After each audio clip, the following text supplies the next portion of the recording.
Hey ladies. Hey. I'm so glad we were able to get together and talk about the Southwest Learning Summit. Absolutely. I know that email went out from ATD Dallas on call for proposals for our annual summit, and I thought it was great that we could get together. Yeah, and I saw it and I made me think, are you going to present this year? I know last year you wanted to, and I'm curious, are you going to submit a proposal this time? Yeah, last year unfortunately I just missed it, but this year I'm gonna make certain that I get my proposal in. Okay. I learned so much. I had such a great networking opportunity. I'm not going to miss it this year. And weren't you on the committee? Yeah, I've been around Southwest Learning Summit for a few years now at this point. So if you guys want, I can actually give you a little insight into the proposal and how to really make an amazing one. Yes, Yeah. please. In fact, I'm kind of wondering what's the number one, the most important thing I need to remember? Most important thing we're looking for is for the local business here in the Dallas-Fort Worth area to really showcase their passion and, more importantly, their results that have happened through great learning programs, initiatives, rollouts, and more importantly, the business results that have come from that and how those here can learn from that.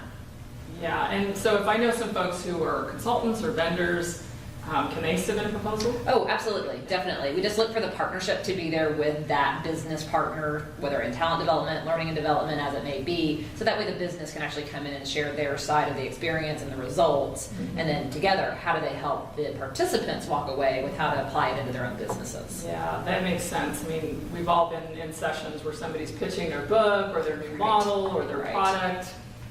Not a great experience, right? Definitely not, definitely not. So I actually had a question on these Okay. for learning tracks. What are those? So these are the paths that we've kind of set up for the presenters to go down. We're going to lead them down a little bit here. So whether it's for specifically talent management, organizational development, innovative learning solutions, or lastly, managing your learning programs and teams.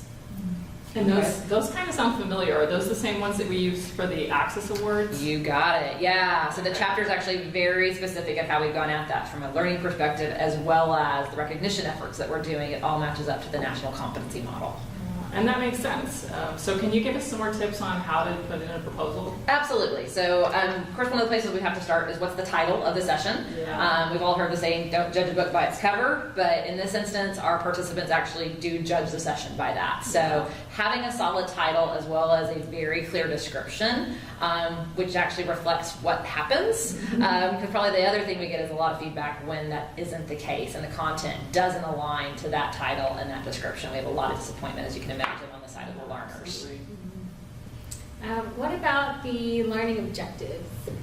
Also very important, right? As we all know, making any learning program ourselves, that's definitely the case for a session as well. So we want to see a very solid objective, but at the same point, one that you can achieve in the short time period that a breakout session actually is. Yeah, and a great RFP really is to the point on those objectives, concise. I mean, I've used Bloom's taxonomy as a great resource for really drilling down to what is it we want the learners to walk away with. Absolutely, Yeah. definitely so. So that's our starting point of objectives. The other piece that we look at is going to be what is happening in that time frame to really bring engagement amongst the audience. Now that I understand, 'cause Yeah. I do not want to sit through an hour-long lecture like I was back in high school. Right, Those, right. those are awful. And we know adult learners need interaction, discussion, hands-on opportunities, application exercise. All of Absolutely. those things matter to really get our audience engaged. Definitely so. And that we want them to walk away with that, right? A great experience in the session, but also how do they immediately either apply it to their business while in there, but more importantly, as soon as they get back to their businesses where they can show ROI for coming to Southwest Learning Summit. Yeah. Well, this has been extremely helpful. I'm going to go put in my proposal right now. Well, and Steph, I know you. You're going to have it probably all planned out. You've got your Word document already going with things, which is great. But when you do jump out online, tddallas.org/SWLS, and you'll see there's a link to jump on and do the online submission, which is really great. But if you get stuck, notice that there's a couple of little icons, little question marks above each field, so you can actually hover over that and get a little bit more info too, which is Oh, great. that's really useful. Yeah. And Dana, your insights, your tips, they're so helpful. I have a feeling that this year's Southwest Learning Summit is going to be the best one ever.